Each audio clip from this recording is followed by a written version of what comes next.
think for many of us that grew up in the homes of our grandparents or great-grandparents, or not only grew up in their homes, but were entertained by them and they spoke to us about the shtetl, showed us photographs that were black and white. And I think for me, one of the major transitions when I started traveling in the Baltics was to see that there was color. Because I always thought that the Baltics were gray, you know, black, white and gray, that the rivers were gray and the fields and everything else. So, I mean, just to appreciate that we actually are surrounded by color, for me is why I think some of these, there are many reasons why the heritage tours are important, but I'm saying that it's more fundamental than just the superficial understanding. I'm saying that by seeing color, that's what we're hoping to do. We're hoping to impregnate everybody's understanding of who we came from with that color, that it should bring to life the people that were there.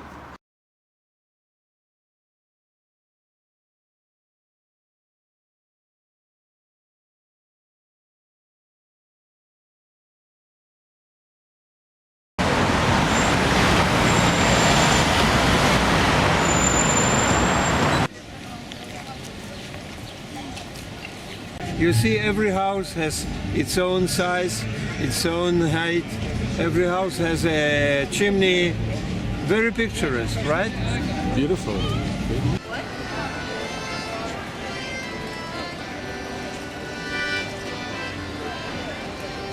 Have a look. If you want to look at the typical late 19th century houses over here, this over here would be a typical Jewish home. This one over here, and you're going to see this in Lithuania the same. This is a wooden house with a wooden frames, and that's the typical kind of roofing that you've. And what does it say on top there? Next to the star. No, I didn't take it. Baruch.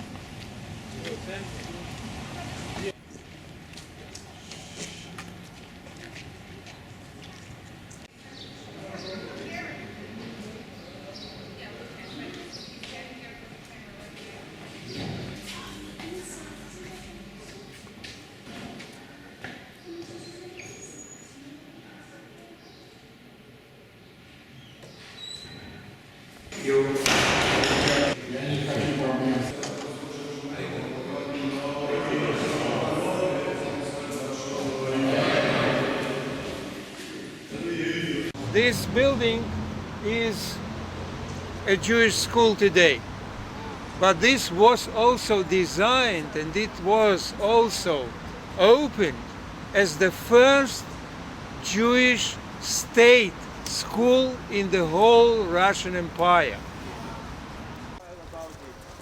This is already the Jewish quarter, right?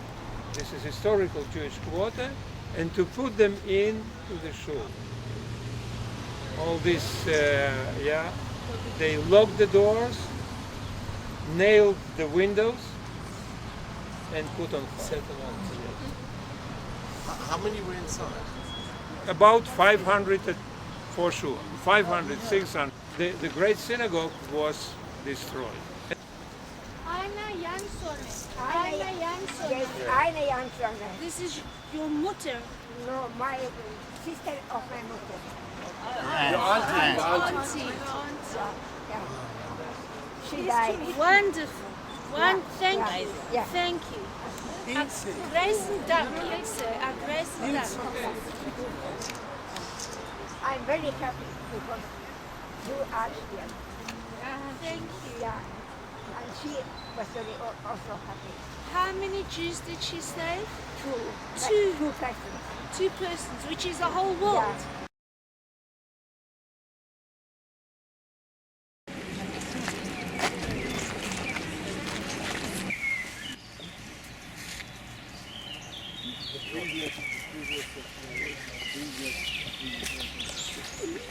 But just to actually try for a minute, as we're walking through here, perhaps not to speak, just in deference and out of respect for the people that lie here, and to imagine that there are 25,000 people whose lives ended in these pits.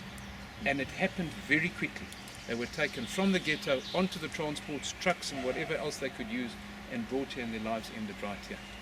So maybe as we walk through the surrealistic forest where we can hear birds chirping and the leaves are green, just to begin to imagine for a minute the trauma, the anxiety, with which these people met their ends over here.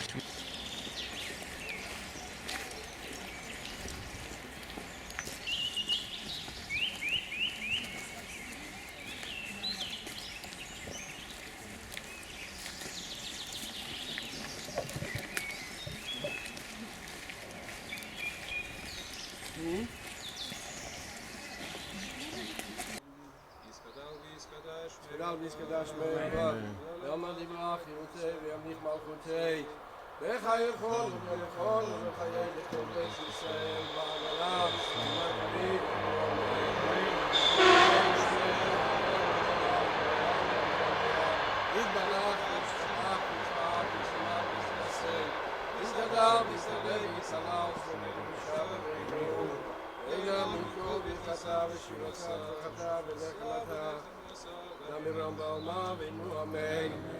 יהי שלום רב המשמע וחיים טובים עלינו כל ישראל יבוא אמן יעשה שלום וברמה ויעשה ברחמיו שלום עלינו כל ישראל יבוא אמן יעשה שלום וברמה ויעשה שלום עלינו ועל כל ישראל ואמרו יאמרו אמן יעשה שלום שלום עלינו ועל כל ישראל יעשה שלום שלום עלינו ועל כל ישראל.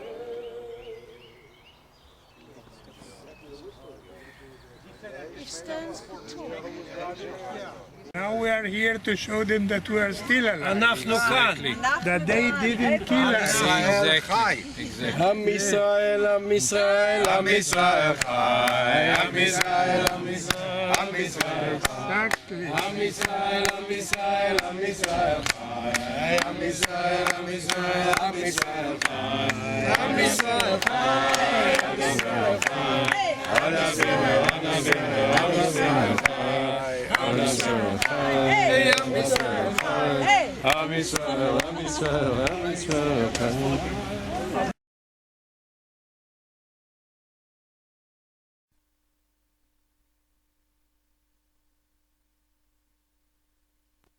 In Boysk, let's call it in Yiddish, Boysk, and this is a typical structure of the towns here. You see a rectangular square. This is the city hall, okay, and here was the market.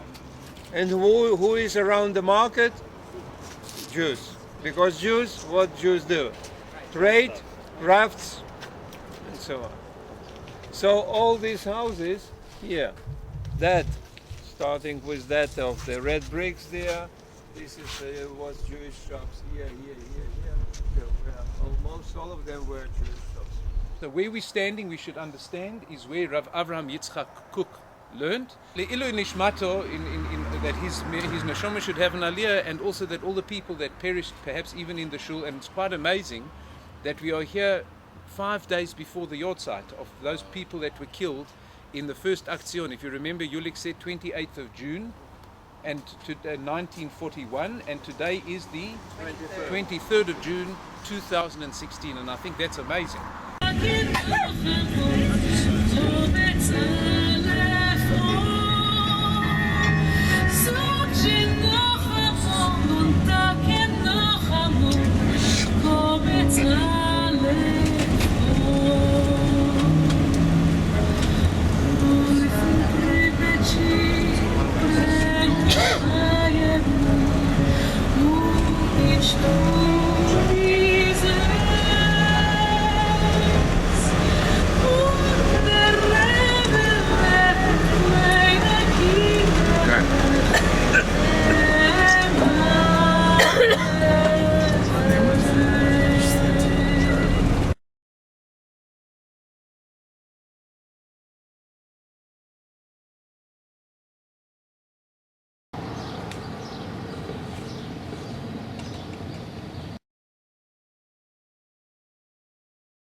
Then Rabbi Kahaneman headed the yeshiva, Essentek, at their day. So this yeshiva was already a new form of the yeshiva, like a modern, with the dormitories, yes. Yes, yeah. With dormitories, with the classes, with the learning, with the Beit Midrash, of course, and so on. That's why you will see that this building is much bigger on that side. Okay? So, and this was the great thing what Rav Kahaneman made. And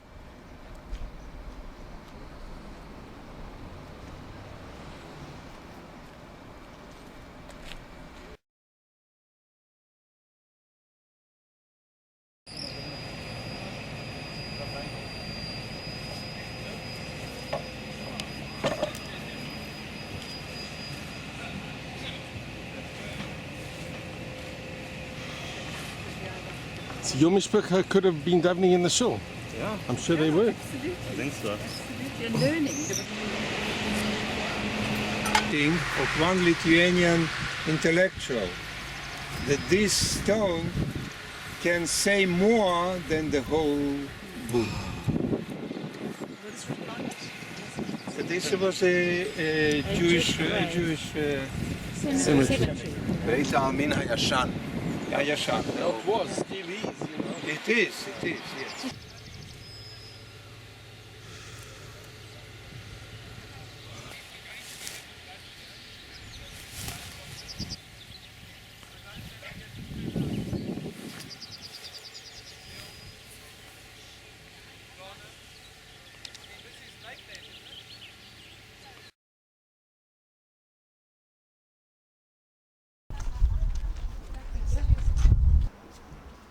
This was called the Kalteshul, and this was called the Varemeshul.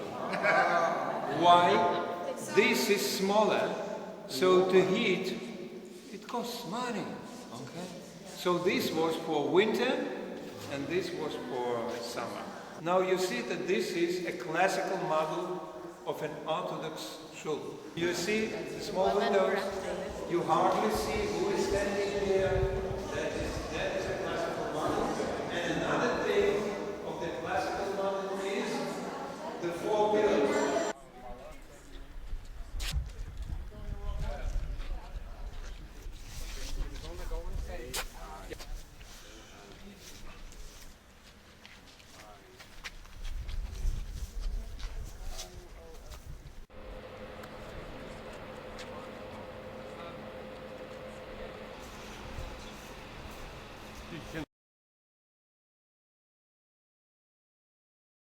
And Rabbi Oshri, that's him, he's young here, that rabbi that wrote a big book, Annihilation of the Lithuanian Jewry. He was prisoner of this ghetto. Okay? And he describes all these problems. Okay? So on, these are, my mind, Sheilot without Tshuvot. So here you see, this is that other gate, that other door. When they found this door, they couldn't open it with the key. They drilled here. You see, there is like a patch. They drilled here the holes. Okay, and on December 25, 1943, they opened it and they got out of there to the tunnel, and there they already knew where to go. So you see, it is this one. Yeah? They were not fed, right? Of course, they couldn't be fed. For that meals they used to get. So I always say that this is one more example of the Jewish bravery. Lithuanian, Russian, and English. In the Soviet time, in English there were no inscriptions, only in Russian and Lithuanian. In Hebrew, and in Yiddish, and of course in English, and so on. And this is already only about the Jews. 30,000 here into this trench. Inside, and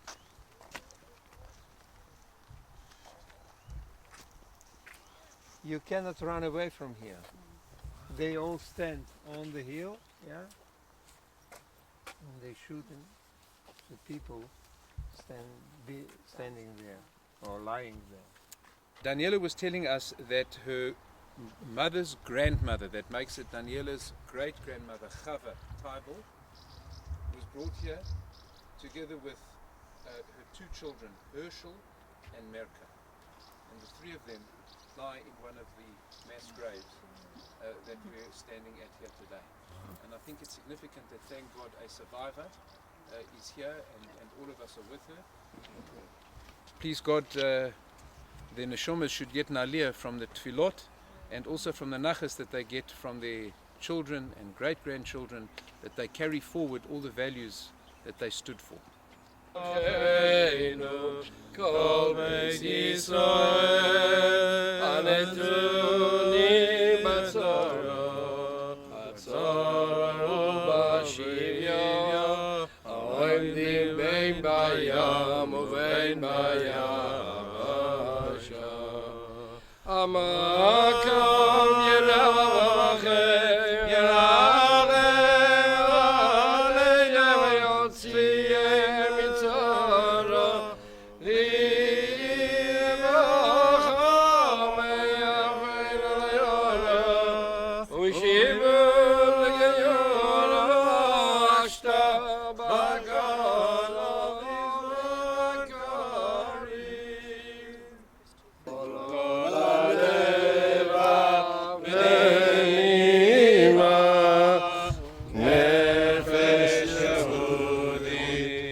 Yeah, knock on the door.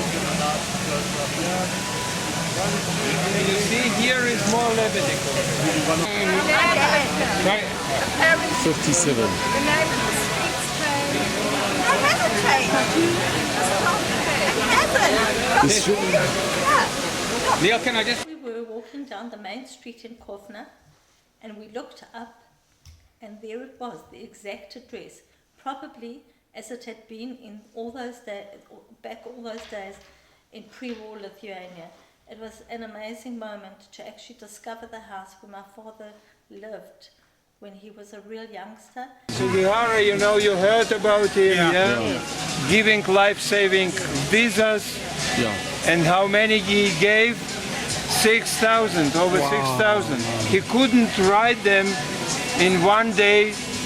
He and his wife used to write by hand, and every day during 20 days he used to come here and here to this restaurant. Wow. And here to meet the Jews from Poland, Mir and so on, yeah, and hand them the visa.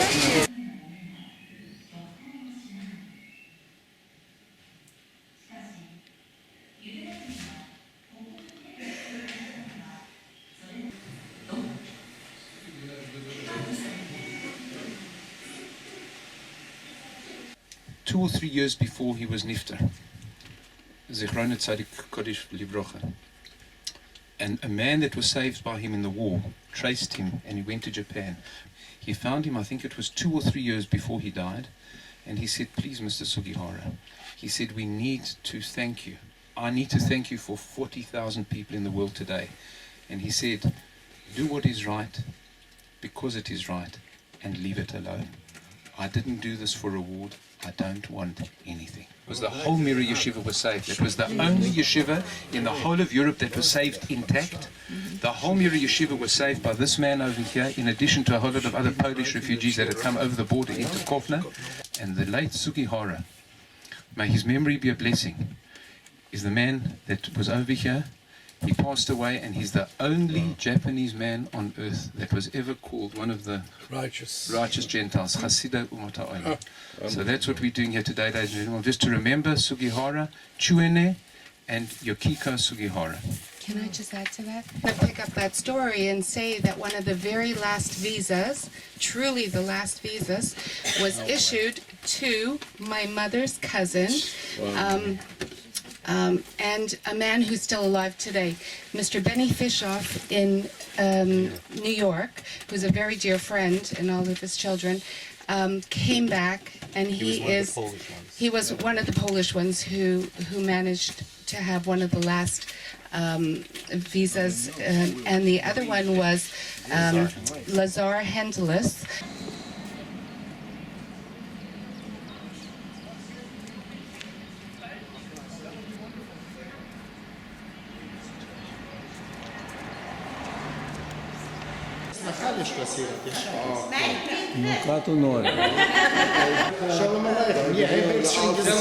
Number, a place, and a time.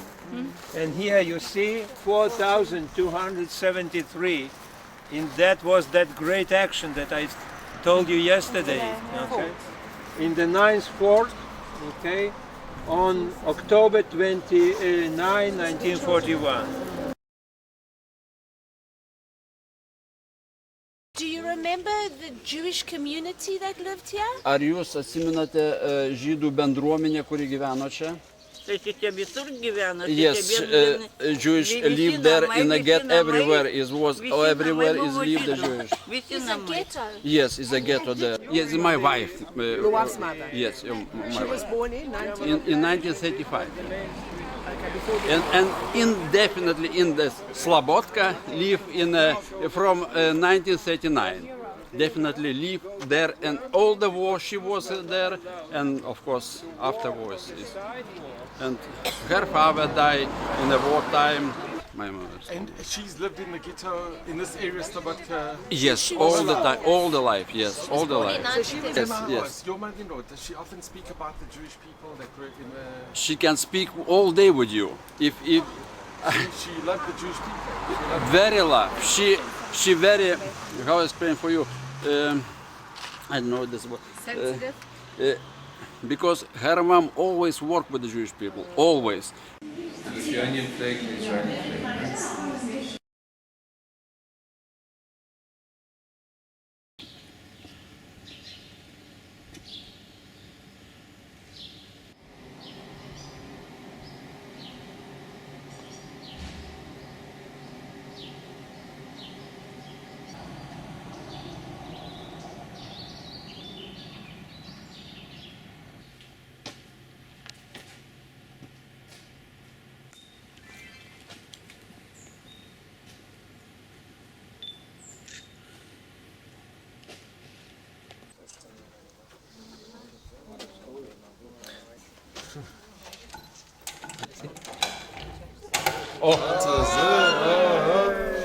Okay.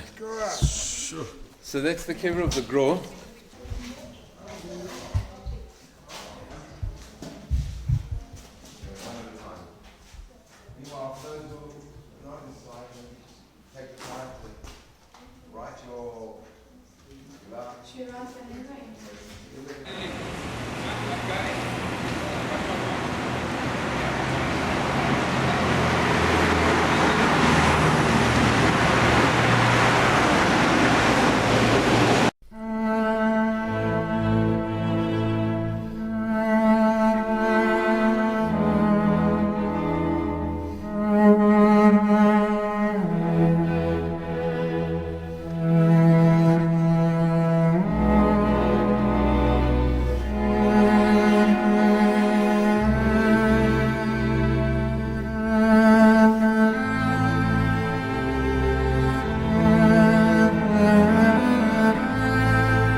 This is a very nice beer.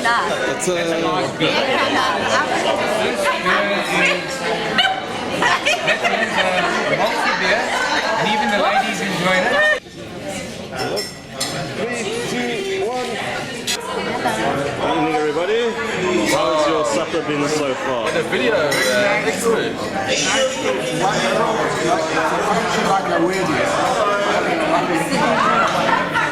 You enjoyed traditional Lithuanian soup and pierogins? Now we're used to the meat inside. Delicious. Chicken. So who in Lithuania? In the Altair? How was the chopped herring? That was delicious. Summed up our entire history can be summed up in 9 words. They tried to kill us, we won, let's eat. Yeah.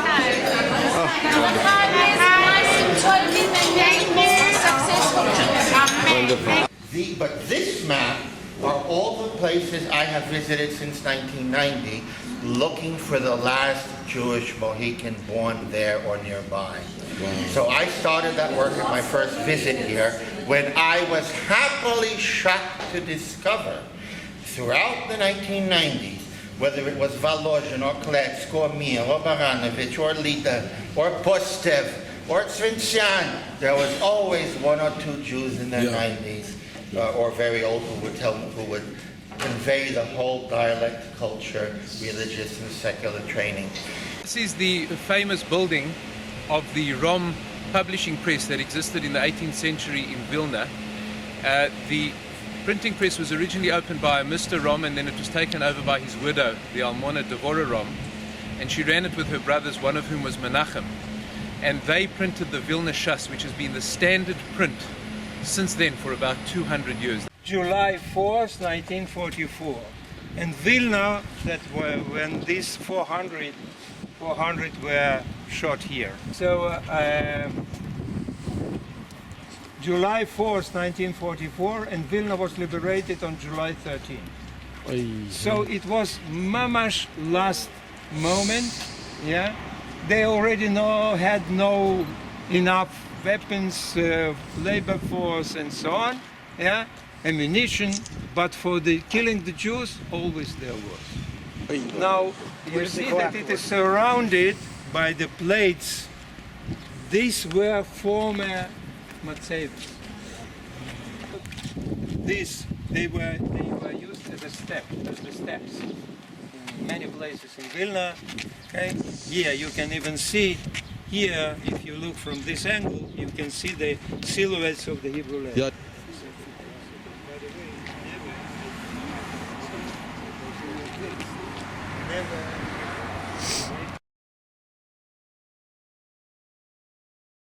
Despite that some part of my family are here.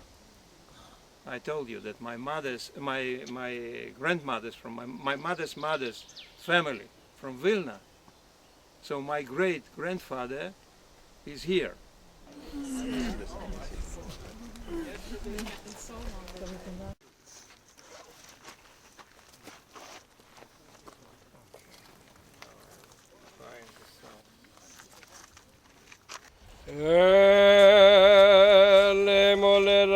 רחמים שוכן במרומים המצא מנוחה נכונה על כנפי השכינה בעבור שינו מתפללים בעד הזכרת נשמותיהם משפחת רייכלנד, משפחת רוזנשטיין, משפחת גיבט, משפחת ריצ'מן, משפחת פרר, משפחת רייך. משפחת סטרט, משפחת ריפקין, משפחת ברשוביץ, משפחת פנדר.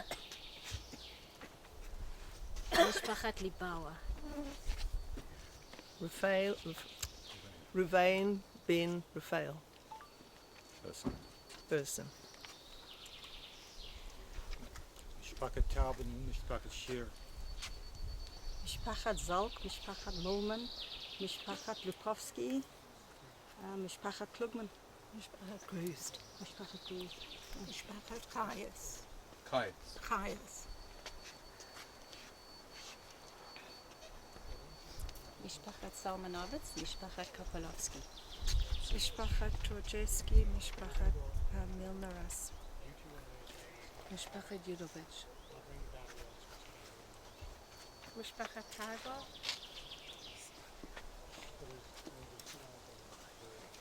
Yaakov and Miriam Schultz. משפחת טרביש, משפחת קנארי, משפחת טבוביץ' ודויטש. הרב בנימין פילובסקי ומשפחתו.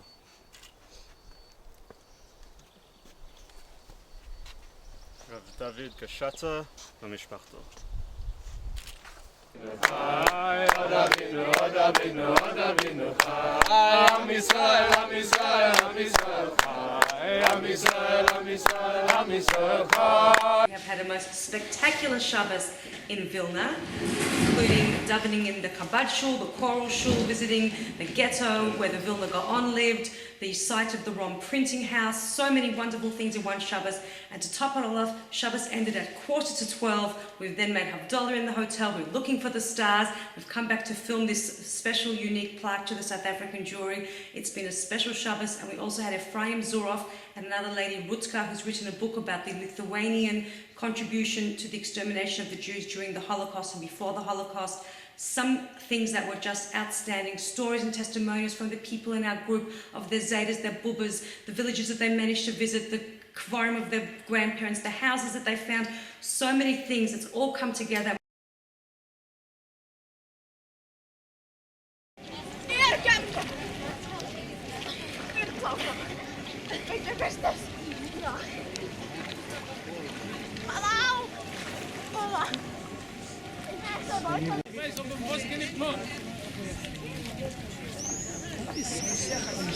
How are we doing? Hello, hello. Isn't this just amazing? It's amazing. Beautiful. Very good. And there's your former microphone. I'm so happy. You enjoyed it? Yeah, it's been amazing. Just going to kind of learn about our history, especially being able to do it with our grandmother and our father, so it's kind of 3 generations here. And learned so much, and yeah, it's been great, a lot of fun. Yeah, it's amazing. Come with my whole family, and I don't think I've ever done anything like this. So I'm really just practice again. Don't be over generous and don't be wonderful. It must be lovely having your grandkids and your son here. There's no words to describe how amazing it is. It's changed my life. We do, we feel very privileged, all of us, to be here together. As Terence said, 3 generations. I think it's quite unusual and almost unique to be here as 3 generations. It's wonderful. And, it's really lovely. You know, my mom, I think, probably never thought, having heard about Lithuania all her life, never thought that she'd be here. So an opportunity arose, and very good friend Huey over there said he was going to organise a trip. I said we're going to be in, and thank God here we are. Here we are, and it's taken us 87 years to come back to Lithuania and trace our roots. And well, we haven't, okay, but it's taken that long for us to get back here as a family, and thank God it's working out well. Tomorrow we have a very exciting day. We're actually going to Strathside, which is where my late father was born, where she married my late Zayda, and we're looking very forward to that as a culmination of our trip. It's just really been a total dream come true. It's just amazing. So I want to say l'chaim to everyone, how wonderful it's been to be here, especially to share it with you, the passion it is to go to Lithuania, to study the history, to share his passion with him, and to see how he's a wonderful madrid to everyone else. It's been fabulous. It's wonderful to have our daughter Tali with us to share this experience in the family, and we wish everybody a beautiful trip, and thank you so much. It's a real privilege to be here. You must come to Lithuania. Square. I think this trip has been magnificent. I have really enjoyed. So far it's excellent. Absolutely fantastic.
מי האיש שחפץ חיים, אוהב ימים לראות טוב, נצור לשונך מרע ושפתיך מדבר מרמה, צור מרע ועשה טוב, בקש שלום ורדפהו.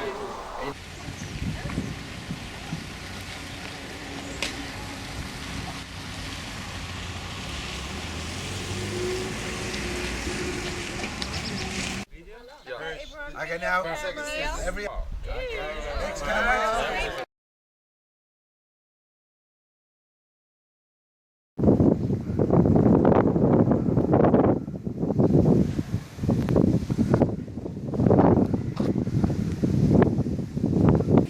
I'll even let you take the picture right now.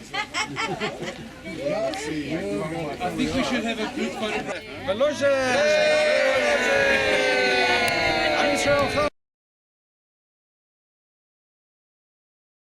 And all this was the ghetto here and this we go now to the right, it is along the border of the ghetto. Yeah, you see still there are several old houses. Yeah.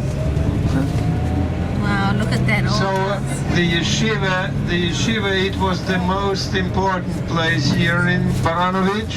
Yeah. So Rebbe Chanan Wasserman was the Rosh Yeshiva here at the yeshiva in Baranovich, and he was a pupil and probably one of the primary pupils of the Chofetz Chaim.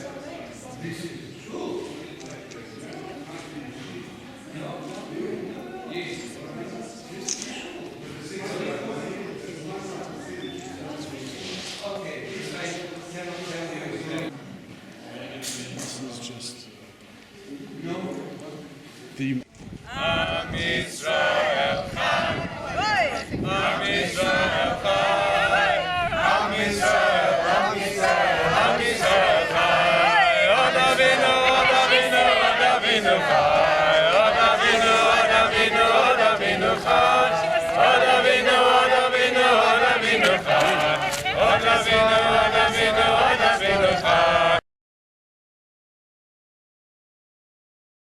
These were the barracks where they worked and where they were useful because there were workshops around, okay? And in these barracks they lived. And of course they were aware all the time, were action and actions and so on, they were aware of what is going to happen. And they were very, very brave. They decided to dig a bunker, a tunnel and so on, and all they did was inside. You imagine? All the sand that was dug out, yeah, they put kept it inside, or in the attics, or in the sides, so nobody and would so on. suspect. They smuggled wood, crushed. They succeeded, and they got out through this tunnel and join Belsky unit. Yeah. That Tuvia Belsky once said, "We accept everybody, and we think that to save a Jewish old woman is more important than to kill 10 Nazi soldiers." Wow. This is a real humanism. This is a real Jewish tradition, right? Yulik, do you know where the tunnel came out? It got out 200 meters in this direction because this was the direction to the forest. I'm going in. Wait,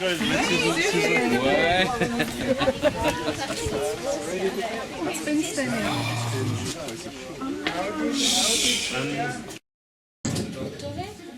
Yes, my dear. Here's the hole. Okay, want to climb over there so we can... It's really barrack. This in this barrack, Jews live from August 1942 till 26 September 1943. Sorry.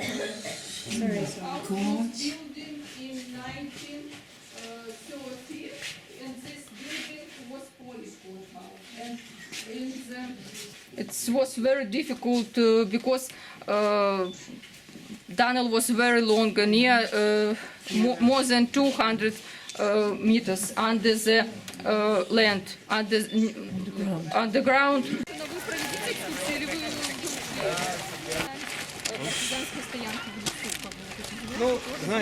From our school, visit this museum, and this history is very interesting because Jewish history after war was unknown for local people, all unknown. Thing of honor demonstrates this place, this memory place. It's very important history in history of each family. Yes. Who connect with this this place. Thanks, Susan.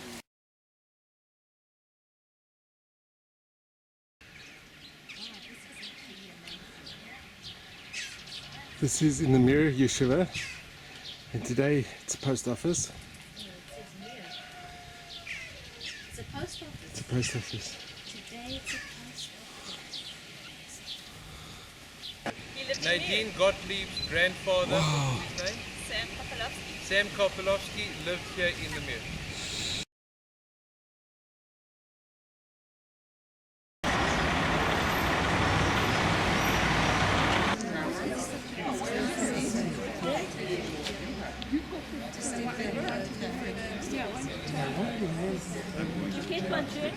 $5.15, you know the room? You have the card?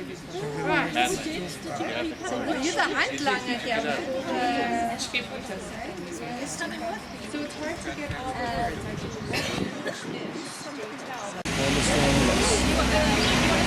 But this was the great Minsk shul. Wow. It was made in the late 50s. It became a theater of what is written there? Machine. Ilana. So I'll give you now that is called Yama. You remember? Yama is a pit. It is the meaning of the word, but it became a common name in Minsk. These trees were planted in honor and in memory of righteous Gentiles, and here are their names in menorah form. And all this memorial was designed by a group of architects and sculptors. Yeah, and one of the head architect was Jewish, Leonid Levin, and it is, in my mind, one of the most impressive. You see, and they go down. But he's gone in the toilet. The last survivor.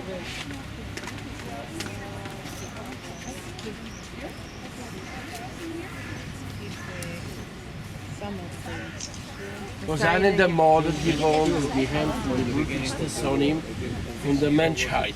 Murderers. Okay. I want to introduce you to the chief rabbi of Minsk, Rabbi Deutsch.